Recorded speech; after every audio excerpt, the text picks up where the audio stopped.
फिलिस्तीन के झंडे को इतना मसला बना रहे थे, फिलिस्तीन जिंदाबाद करने वाले मामले को क्यों हम साइलेंट किए हुए हैं? उस मामले पर गिरफ्तारी कर दीजिए। तो हम यहाँ क्रिकेट का मैच बंद करवा दीजिए। यहाँ जो फुटबॉल मैच होता है, हॉकी मैच होता है, जो बाहर के देश के आते हैं, झंडा तो सब बना रहे हैं। बीते 1 मुहर्रम को दरभंगा में फिलिस्तीन का झंडा लहराने का मामला सामने आया था, जिसके बाद धीरे धीरे ये मामला तुल पकड़ता जा रहा है। जी हां, जिसको लेकर के दरभंगा में कांग्रेस अल्पसंख्यक विभाग के अध्यक्ष ने प्रेस वार्ता कर इस मामले को क्या कुछ कहा है, सुनिए विस्तार से और समझिए क्या था पूरा मामला। दरअसल मुहर्रम की पहली तारीख को किला घाट में मुहर्रम कमेटी के सामने फिलिस्तीन का झंडा लहराने का मामला सामने आया और उसको लेकर यहाँ के जो सांसद है गोपाल जी ठाकुर, माननीय गोपाल जी ठाकुर ने भी जो है पोस्ट किया था। तो उस मामले को लेकर जो है गिरफ्तारी हुई। हमारे मोहल्ले के हैं ये जमाल साहब, उन्हीं के बच्चे की गिरफ्तारी की गई 13 या 14 तारीख को, 8वीं को, 7वीं को, 14 तारीख को इनके घर पर पहले सबसे पहले पुलिस आई, तो इनको खोजा गया, ये नहीं थे। उसके बाद जो है मेरे पास ये आए, इनको मतलब टेम्पू चला रहे थे, इनके घर से खबर गया तो ये आए मेरे पास टेम्पू चलाने के बाद। इन्होंने मुझसे कहा कि ऐसे ऐसे थाना पर हमको बुलाया गया। तो हम बोले क्या मामला है? तो कैसे मामला समझ नहीं। हमको एक काम करो, थाना पर अगर बुलाया है, 2 बार तुम्हारे आ चुका है, घर का फोटो भी खींच के ले गया था, तो हम कहे एक काम करो कि अपने भतीजा को लेके जा, अकेले मत जाना। तो हमने इसके भतीजा को साथ में भेजा। तो ये थाना पर गए तो वहाँ इनका मामला खुल कर आया कि फिलिस्तीन का झंडा जो है इनका बेटा लहरा रहा था। ठीक है, तो भाई वहाँ पर इनको बोला गया कि बेटा को प्रेजेंट करो, बेटा था नहीं। उसके बाद इन्होंने अपने बेटा को वहाँ बुलवाया। देखिए बेटा भी आया इनका, वहाँ पर बयान भी दिया गया। जहाँ तक जब लड़के से मैंने पहले पूछताछ किया कि तुम इस मामले में कहाँ पर है, तुम झंडा लाया था, तो लड़के ने कहा कि नहीं, झंडा मैंने नहीं लाया था, मुझे पता भी नहीं है। आप एक ये डॉक्यूमेंट देखिए, ये कोर्ट में सबमिट किया गया है, लड़के ने अंगूठा का निशान लगाया हुआ है। कितना पढ़ा लिखा होगा जिसको ये पता होगा कि फिलिस्तीन का झंडे का कलर क्या होगा? मुझे खुद नहीं पता। मैं ये जो इस बीच में जो इतने मामले हुए उसमें जो झंडा घुमा, तो मुझे ये अभी भी मुझसे पूछा तो मुझे पता नहीं कि कलर क्या है, लेकिन ये समझ में आया। मेरे जैसा पढ़ा लिखा आदमी को भी पता नहीं फिलिस्तीन, क्योंकि हम लोग एक ही झंडा जानते हैं, तिरंगा झंडा जो अपने देश का है, तो हम लोग उसको जानते हैं, उसको पहचानते हैं। तो इस मामले में उस लड़कियों को बुलाया। अगर ये गार्जियन में डिफ़ॉल्ट होता या उस लड़के में फॉल्ट होता तो लड़का भागता या गार्जियन भागता। गार्जियन ने प्रशासन का सहयोग किया, अपने बच्चों को भी प्रेजेंट किया। फिर उसके बाद जो है डीएसपी साहब आए, थाना प्रभारी से मेरी बात हुई, थाने पर मैं मौजूद हूँ, उस दिन से आज तक मौजूद हूँ इन लोगों के साथ। तो वहाँ पर प्रभारी महोदय ने भी इस बात को माना और डीएसपी साहब ने मेरे सामने इस बात को माना कि नहीं, लड़के की इसमें कोई गलती नहीं, लड़का झंडा नहीं लाया है, लड़का का झंडा किसी और ने पकड़ा। लेकिन हम इसका मोबाइल मंगा लेते हैं, मोबाइल में हम चाहते हैं कि डिटेल देखना, क्योंकि ये झंडा जो है या तो ये बनवाया जा सकता है सिला के, या ये फिर झंडा ऑनलाइन आ सकता है, क्योंकि ये झंडा अवेलेबल नहीं हो सकता मार्केट में। तो फिर मोबाइल मंगाया गया। लेकिन उसके बाद जब ये बात जब लोगों ने कबूला, मतलब जो प्रशासन कह रही है कि नहीं आप आ गए मेरे बुलाने पर, आपने अपने बच्चे को प्रेजेंट कर दिया, तो फिर इस लड़के को जेल के अंदर भेजने का क्या कारण था? और अगर मान लीजिए फिलिस्तीन झंडे का मामला इतना बड़ा था, तो मुझे एक सवाल का जवाब चाहिए बहुत अच्छे से, कि देश के सबसे बड़े संसद में, सदन में खड़ा होकर कोई आदमी इस देश का, जिसका नाम ओवैसी का आप सभी लोग जानते हैं, वो फिलिस्तीन जिंदाबाद की नारा दिया, वहाँ प्रधानमंत्री मौजूद, वहाँ गृह मंत्री मौजूद, वहाँ रक्षा मंत्री मौजूद, उस पर कौन कार्रवाई हुई? ये मतलब कानून का 2 पैमाना क्यों चल रहा है? दूसरी चीज़, अगर फिलिस्तीन झंडे का या किसी भी देश के झंडे का ये मामला अगर था, तो इसका मॉक ड्रिल क्यों नहीं हुआ? कि जैसे किसी को अगर आर्म्स बंदूक अगर है, ये लाइसेंस वाला ही रख सकता है, गैर लाइसेंसी बंदूक रखेगा तो उसकी सजा की, ये डर अगर लोगों को बता दिया गया होता तो इस तरह के मामले नहीं होते। और अगर इतनी फिलिस्तीन के झंडे के मामले, तो फिलिस्तीन की एम्बेसी क्यों नहीं इंडिया में बंद की जा रही है? उस दूतावास को बंद कर दिया, वहाँ भी फिलिस्तीन का झंडा लहरा रहा है। और मेरा एक सवाल और भी है आप मीडिया के साथियों के माध्यम से, कि इस तरह से जो माहौल क्रिएट किया जा रहा है, जो हमारे दरभंगा के सांसद गोपाल जी ठाकुर ने इस मामले बोला, तो इससे रामनवमी के समय में हिंदू राष्ट्र का भी बैनर लगा था। उस मामले में क्या कार्रवाई हुई थी? क्या उन लोगों को जेल भेजा गया था? उन लोगों को पीआर बॉन्ड बना के लड़ियासराय थाना से छोड़ा गया? तो फिर इस बच्चे के साथ ऐसा क्यों? आप कानून कहता है कि 100 गुनहगार को सजा दीजिए लेकिन एक बेकसूर को सजा नहीं मिलना चाहिए। उस बच्चे ने ये बयान दिया मेरे सामने कि मुझे ये पता नहीं था झंडा। आजकल जो इंस्टाग्राम का एक बहुत बड़ा कहानी चल रहा है, जो आप जानते हैं, सभी को पता, हर घर के हर इंसान को पता है कि गंदगी फैली हुई है। उस इंस्टाग्राम पे उस लड़के ने सिर्फ कलर का झंडा देखा, 2-3 कलर का, उसको नचा के 30-40 सेकंड का वीडियो बना लिया। तो एक अनजाने में की हुई गलती पर इतनी बड़ी सजा आपने अपराधियों के बीच, एक जो है एक अपराधियों का जमावड़ा जेल के अंदर होता, उसमें आपने एक मासूम बच्चे को अपराधी बनाने के लिए छोड़ दिया। तो और मुझे यह समझ में नहीं आता है कि अगर मुहर्रम नहीं होता तो शायद ये झंडा नहीं निकलता। तो आपको ये पहले तो ये जानना होगा कि वो झंडा कहां फहराया गया, सीधा सीधी मुहर्रम कमेटी के दफ्तर के सामने। तो मुहर्रम कमेटी पर कार्रवाई क्यों नहीं हुई? इस मामले पे मुहर्रम कमेटी पर भी तो कार्रवाई होनी चाहिए। ये परिवार मुहर्रम कमेटी के जो ओहदेदारान हैं, जो पदधारी हैं, उनसे बात किया, रिक्वेस्ट किया कि हम गरीब आदमी हैं, हमको मदद की। क्यों उन लोगों ने किनारा कसी किया? फिलिस्तीन झंडे का मामला क्या है? क्या ऐसा कोई कानून है कि आप इस देश में, क्यों इतने जो ओलंपिक के खेल होते हैं या इस देश में आके जो क्रिकेट खेलने के लिए लोग मैच होते हैं, हर देश का झंडा लहराने के लिए लोग आता है, तो क्या उसमें आप गिरफ्तार करते हैं सबको? ये कहाँ का नियम है? तो ये चीज। और फिलिस्तीन का झंडा क्यों निकला, इस पर भी बात होनी चाहिए। फिलिस्तीन का झंडा आज आपको कई जगह, नवादा में, गिरिडीह में, कई जगह, कई हिस्सों में मुहर्रम के टाइम निकला। सिर्फ उसका पीछे का मकसद थोड़ा जानना, मंशा क्या था। लोग इसलिए निकाल ले कि फिलिस्तीन में आज हजारों बच्चे मारे जा रहे हैं, हजारों लोगों का कत्ल हो रहा है, बम्बारिंग हो रहा है। उसके लिए सिर्फ ये कि यहाँ भी लोग चाहते हैं कि फिलिस्तीन में लड़ाइयाँ बंद हो। लेकिन इसको इतना बड़ा इशू आप बना रहे हैं कि एक बच्चे के भविष्य के साथ खिलवाड़ कर दिया। आज बताइए कि बच्चा क्या हुआ, एक दागी आपने उस बच्चे को पूरे समाज के सामने खड़ा कर दिया कि ये दायित्व इसका कौन लेगा? उस बच्चे के आपने जो चरित्र को खराब करने का काम किया, इतनी बड़ी गलती है। आप मीडिया वाले सभी साथी यहाँ मौजूद है, मुझे बताए क्या ये इतनी बड़ी गलती थी जिसकी सजा, क्या उसको आप डांट के या उससे PR बॉन्ड भरवा के नहीं छोड़ सकते थे? उस बच्चे को आपने जेल भेज दिया। आज उसकी माँ का रोते रोते हालत खराब है, उसका फादर, आज जो है समाज में लोग उसके साथ इतने लोग क्यों खड़े हैं? क्योंकि सबको पता कि ये गलत हुआ है। की चीज जानते हैं हम, और आज फिर वही बात बोलेंगे, अभी फिर हम बोल रहे हैं, मुहर्रम नहीं होता तो झंडा नहीं निकलता। और मुहर्रम का झंडा के, वो झंडा फिलिस्तीन का कहाँ फहराया गया है? मुहर्रम कमेटी के दफ्तर के ठीक सामने। तो आपने कार्रवाई अगर करनी है, जिम्मेवारी किसकी थी? अगर मेरा बच्चा गलती कर रहा है तो गार्जियन वहां मौजूद है, उसकी जिम्मेवारी है इस चीज को रोकना। लेकिन फिलिस्तीन झंडे का अगर कोई मामला था कि इस देश में किसी झंडा नहीं, तो खेल बंद करवा दीजिए। आप यहाँ ओलंपिक बंद करवाइए, आप यहाँ की जो हम क्या कहते हैं सीधा सीधी, आप क्रिकेट का मैच यहाँ बंद करवाइए, जितनी भी मैच दूसरे देश का होता है उसका बंद करिए, क्योंकि इसके झंडे इस देश पर घूमते हैं, लोग लेके घूमते हैं। क्या कीजिएगा? सबको जेल के अंदर भेजिएगा? ये चीज तो हमको समझ नहीं आ रही कि इस मामले पर इतना कठोरतम कार्रवाई क्यों किया गया किसी बच्चे के साथ। ये चीज अगर सरकार अपने, और दूसरी बात, अगर इस मामले पर था तो इसका मॉक ड्रिल क्यों नहीं करवाया प्रशासन ने कि यहाँ कोई भी झंडा हम दिखेगा हम उसकी गिरफ्तारी करेंगे? सब सचेत रहता, गार्जियन को रहता है बच्चा तुम जो जाएगा उसको पता। वो तो इंस्टाग्राम में वीडियो बनाने के चक्कर में ये माहौल हुआ। लेकिन हमको नहीं लगता कि इस तरह का सख्त कदम, मैं जानता हूँ प्रशासन पर भी दबाव की राजनीति हुई है, ये मैं नहीं समझ रहा, ऐसा नहीं है। प्रशासन पर दबाव की राजनीति की गई है, जहां वहां से दबाव पड़ा कि गिरफ्तारी होनी। अगर यहां से भी मुहर्रम कमेटी के जिम्मेदारान अगर खड़े होते तो शायद इनका बच्चा जेल के अंदर नहीं होता। पीड़ितों को न्याय नहीं मिलता है तो आगे क्या कार्रवाई करें? पीड़ितों को न्याय, देखिए अभी भी इनके लिए वकील जो है, हमने वकील का बात किया, वकील इनके लिए लड़ रहा है। न्याय नहीं मिलेगा तो इसके लिए फिर पूरे परिवार के साथ हम जो है जिलाधिकारी के यहाँ धरना में बैठेंगे। न्याय मिलने की बात कहाँ से छोड़ देंगे? सर, इस देश में पैदा हुआ है, इस देश में मरेंगे, इस देश के संविधान पर हमको पूरा यकीन है। हम अपने सहयोग मिल रहा है? कोई सहयोग नहीं है कमेटी का कहीं से। कैसे? ये तो उन्होंने बात किया था उस दिन, जिस दिन इनके बेटे को टाउन थाना में लाके रखा गया था। इन्होंने कमेटी के जिम्मेदारान, नाम नहीं खोलना चाहते हैं, बस इतना समझ लीजिए, कमेटी के जिम्मेदारान को फोन किया इन्होंने, इनको कहा गया, जबकि उन्होंने कहा फोन भी, फोन तो छोड़ दीजिए, 10 मिनट बाद कमेटी के जिम्मेदारान उस टाउन थाना के सामने खड़े हैं, ये बाहर खड़े हैं, हम भी बाहर खड़े हैं, लेकिन रुकने का मतलब नहीं है। तो आपको कमेटी का जिम्मेदारान हो कि अगर आप इस बात पर नहीं बात रख सकते हैं तो फिर अफसोस की बात है। और मैं 14 तारीख से इनसे, इनके परिवार से पूछे, 14 तारीख से लेकर आज तक इनके साथ है।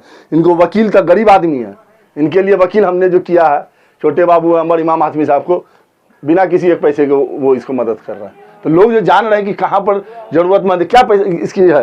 ये बेचारा डेली कुआं खोदने वाला, डेली पानी पीने वाला आदमी, इसका बच्चा ही वैसे ही सुबह 8 बजे से नौकरी करता है, वहाँ काम करता है, बाप बेटा सब कमाता है तो घर चलता है। जमाल जी, अभी लड़का के पिता ने आरोप लगाया है कि बच्चे के हाथ में किसी ने झंडा दिया, क्या आपको जानकारी कौन लोग दिए, कहाँ के हैं? देखिए, हमको ये जानकारी है, मुहर्रम कमेटी के दफ्तर में झंडा जमा किया गया, टी शर्ट पहना था उसको जमा किया गया, तो ये मुहर्रम कमेटी की लड़कर है ना। उन्होंने अगर झंडा रिसीव किया, पकड़ा रखा होगा या झंडा उन्होंने लिया होगा तो ये तो उनको नॉलेज है, ये जानकारी उनको है। लेकिन आप एक बात बताइए कि लड़का तो वही बात ना बोला, आप भी वही बात मेरे सवाल कर रहे हैं, लड़का कह रहा कि पकड़ा गया हाथ में, इसमें लड़का दोषी कहाँ? ये तो अनजाने की गलती है।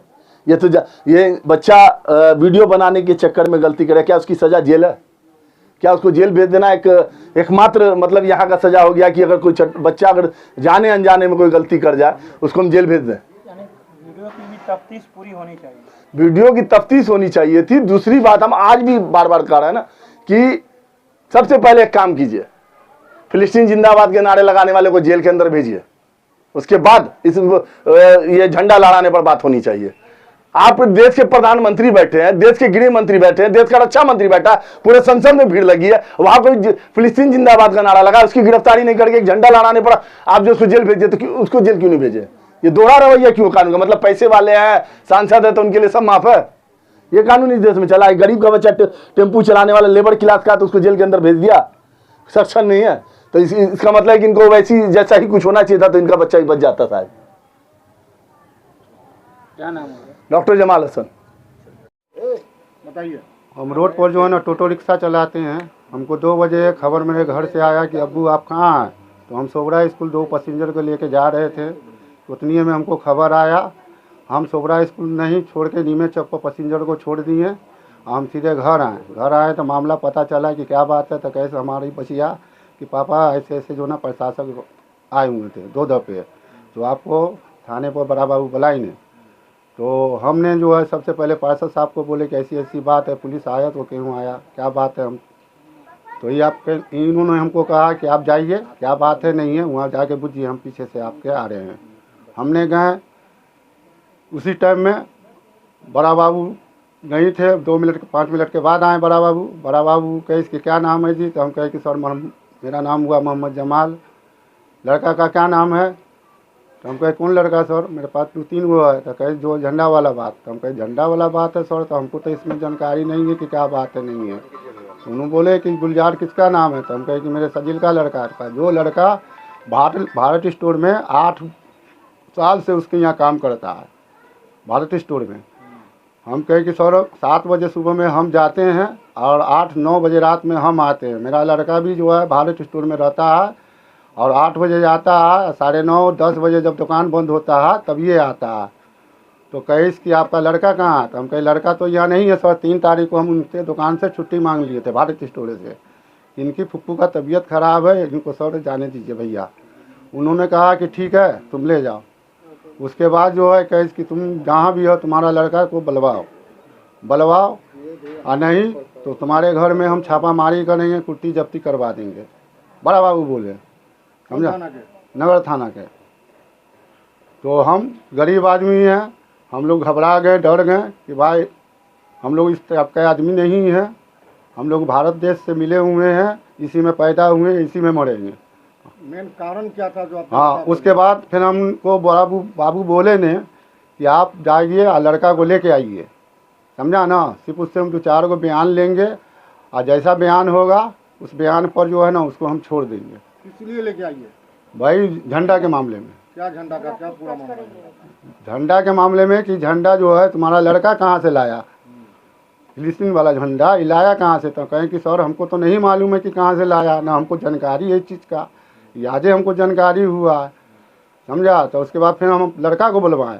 लड़का को फिर वो जहाँ फुप्पू का रहती थी वहाँ का बड़ा बाबू पता ली। फिर वो हमको कहें कि तुमको विश्वास है? हम कहें सर 1 घंटा में आ जाएगा। तो मेरा भतीजा है ये लड़का, इधर आओ, मेरा ये भतीजा साथे थाने गया था। आपका लड़का वहाँ झंडा फहरा रहा था? हाँ, झंडा जुलूस में घुमा रहा था? हम तो नहीं देखें, हम नहीं देखें, ठीक है? अब जो टीवी पर आया, इस पर आया तो उस पर हम देख रहे हैं। हम तो जो है दिन में भी जो है हम सब दिन काम करेला जाते थे, तो हमको तो नहीं देखें। क्या उसमें आपका लड़का था? लड़का है, लेकिन उसके नीचे देखिए कि उसको हाथ में दे रहा है कौन, उसको नीचे भी तो आप आइए। वही हम नहीं चिनते हैं उसको, नहीं। लड़का से बातचीत हुई, लड़का ने सच्चाई बात बोला। उसके बाद डीएसपी साहब भी आए, डीएसपी साहब भी जो है लड़का से बयान लिए, हमको साइड में बैठा दिए, बयान लिए। उसके बाद क्या बयान दिया लड़का नहीं दिया। हम कहे जो बेटा सच बात है वही बात बोलना, समझा ना। क्या लड़का जानकारी हमारा लड़का जो है बेकसूर है, उसको फंसाया गया है, समझा ना। किसी ने उनको हाथ में दिया है और मेरा बच्चा जो है एकदम बिल्कुल ही जाहिल है, वो झंडा का कोई कदर जानता नहीं है, समझा ना। वो अपना जो है मुहर्रम का जो निशान था वो अपना भांज रहा था, वो भांज रहा था। उसके बाद में किसी ने उसको हाथ बढ़ा के उसको दे रहा, फिर वो पीछे बैक हो रहा है पीछे। उसको आपका लड़का चिंता है? हाँ, उसको लड़का मेरा चिंता है। कौन था वो आदमी? वो लड़का का नाम बता रहा है अब्दुल्ला नाम है, लेकिन उसका कहाँ का है हमको नहीं मालूम, क्या करता है अब्दुल्ला? हमको नहीं मालूम। कब की घटना है, कब प्रशासन अच्छा, आप अपने बच्चे को जो हाजिर कराए थाना में, उसके बाद क्या कुछ हुआ? उसके बाद जो है बोले हमको कि तुम जाओ, हमको भी कस्टडी कर रहे थे बड़ा बाबू कि जो है तुम रात भर रह जाओ, तुम्हारा बच्चा काफ़ी घबराना हुआ है। फिर मेरा लड़का कहे कि अब्बू को जाने दीजिए सर, सो मेरी अम्मी का बहुत दिल की कमज़ोर है, सेहत उसका सही नहीं रहता है। तो फिर बड़ा बाबू कहे कि ठीक है तो तुम जाओ। फिर हम सुबह में 10 बजे करीब नाश्ता उसका लेके हम गए, नाश्ता लेके गए, बच्चा को नाश्ता वास्ता कराएँ, उसको 2 बिस्कुट भी हम दिए, चाय ला के दिए। उसके बाद फिर बड़ा बाबू कहे कि जो है तो आपको अब जाइए, डीएसपी साहब का कैसे भी खबर आवे, अभी डीएसपी साहब नहीं आए हैं। और डीएसपी साहब से भी बातचीत हुई थी महोदय से कि जो है लड़का अगर बेकसूर है तो उसको हम शाम तक में रिहा कर देंगे। आगे आप क्या चाहते हैं? आगे क्या कर चाहते हैं कि बच्चा का जो है हमारे जो है सब आदमी है यहाँ पर, बच्चा मेरा बेकसूर है, उसको रिहाई चाहिए। बच्चा आपका भी है कहाँ? बच्चा भी जो है जेल में, लहरियासराय जेल में। कितनी तारीख को जेल भेजा है? आप यहाँ से गया है 13 तारीख, 15 तारीख को जेल में गया, थाने में दर्ज हुआ है वो 13 तारीख को। कितना उम्र है आपके बच्चे का? हमारे उम्र से वैसे तो समझिए कि 22 है आधार कार्ड के हिसाब से, लेकिन अभी 19.5 चल रहा है उसका। उसका पूरा नाम क्या है? मोहम्मद गुलजारे नाम है उसका। झंडा फहराने वाला किस तारीख का मामला है? ये मामला 1 तारीख का, पहली मिट्टी के दिन। कहाँ पे हाँ, कराया गया था? ये किला घाट चौराहा ऑफिस के द्वारा अभी तक क्या सहयोग मिला? अभी कोई सहयोग नहीं मिला, जबकि जो है मुहर्रम कमेटी को अभी फ़ोन करके हम बुलवाए थे कि भैया आपके तरफ से कुछ अगर मदद मिलता है तो आप कर दीजिए, गरीब का बच्चा, आपके मोहल्ले का भी बच्चा है, फंस रहा है, तो आप कुछ मदद कर दिए। तो कहीं ठीक है तो हम फ़ोन कर से जो है ना हमसे जहाँ तक होगा हम मदद करेंगे, लेकिन ऐसा कोई बात। बच्चा को हाजिर करने में मुहर्रम कमेटी भी आप पर दबाव बनाई थी क्या? जी नहीं, वो हमको जो है हम पहले ले गए थे मुहर्रम कमेटी में बच्चा को, तो वहाँ जो है ऐसा कोई बात नहीं बोला। इन्होंने बुलाए हमको कि जाओ आओ पहले मुहर्रम कमेटी में, वहाँ क्या होगा नहीं होगा।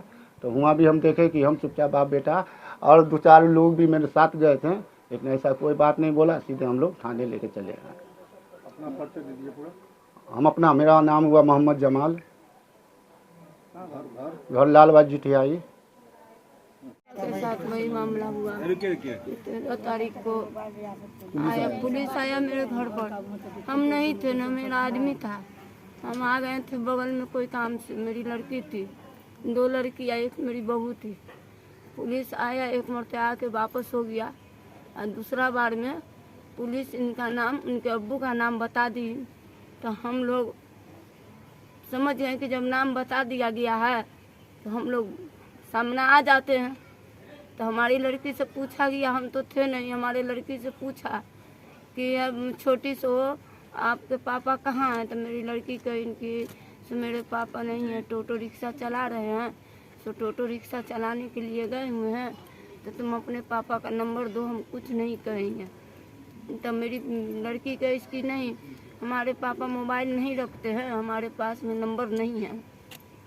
तब फिर सिमी बाबू गए थे, सिमी बाबू गए, अब क्या हुआ बीच में, फिर जैसे बुलाए वहाँ थाना पर, हमारा बच्चा नहीं था, घर में नहीं था। फिर उसको बच्चा को भी बुलाया गया।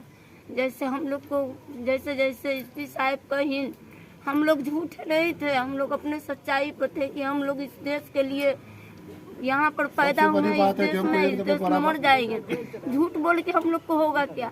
क्या आरोप लगा था आपके बच्चे को? वही आरोप लगा कि बच्चा है कहाँ, तो बच्चा को ला के दिए।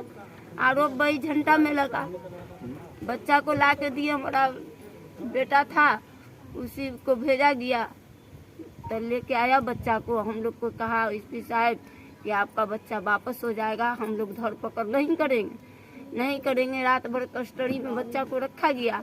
सुबह में गए, उनके पापा गए तो देखें कि कहीं की नहीं है, मुंशी जी कहीं की नहीं है बच्चा यहाँ पर। 7 बजे की बात है। 7 बजे की बात है, तो मुंशी जी कहीं की नहीं है। तो ये पूछे कि कहाँ गए हैं बच्चा, तो कहीं कि एसपी साहब आएंगे तो पता चलेगा। तो फिर हम लोग 10 बजे सब आदमी गए, 3 आदमी से गए थे लेडीज़ में, ऊपर में भेजे तो देखे थे कि बच्चा रो रहा है, आँख में आंसू भरा हुआ है, बच्चा को रो रहा है। हम कहें कि बेटा कुछ नहीं होगा, उसको खिलाएं तो कहीं सिपाही सब बोला कि ठीक है पहले आप लोग खा लीजिए तो बच्चा खाएगा। हम लोग पूछिए बच्चा से, एक उंगली हाथ नहीं लगाए, सब आपका बच्चा निर्दोष है। तो हम बोले उनको कि सिपाही साहब सो बच्चा मेरा कब छूट जाएगा, आज छूट जाएगा ना, तो बोली कि हाँ छूट जाएगा आज। हम लोग वहाँ से आ गए और उनके बाद शाम में पता 4 बजे चला कि बच्चा मेरा जेल जा रहा है। अपना नाम बताइए। जहारा खातून। लड़का कौन आपका लड़का है? जी मेरा लड़का है। कैमा लड़का है? कितना नंबर है? ये दूसरा है। बड़ा लड़का है बाहर में? दूसरा लड़का है। नाम क्या है? नाम मोहम्मद गुलजार है। उम्र वही 19 साल है, लेकिन आधार कार्ड से 22 साल हो गया। शादीशुदा है? नहीं शादीशुदा नहीं, अभी तो नाबालिग है। इससे पहले भी किसी तरह का कोई जेल नहीं, कभी कोई ऐसा चीज नहीं हुआ, बच्चा को किसी से मतलब नहीं है। भारत स्टोर में भी जाके आप जो है इस चीज का जो है ना, भारत स्टोर में आप जाके पता लगा, अभी तो केवल मिलवे की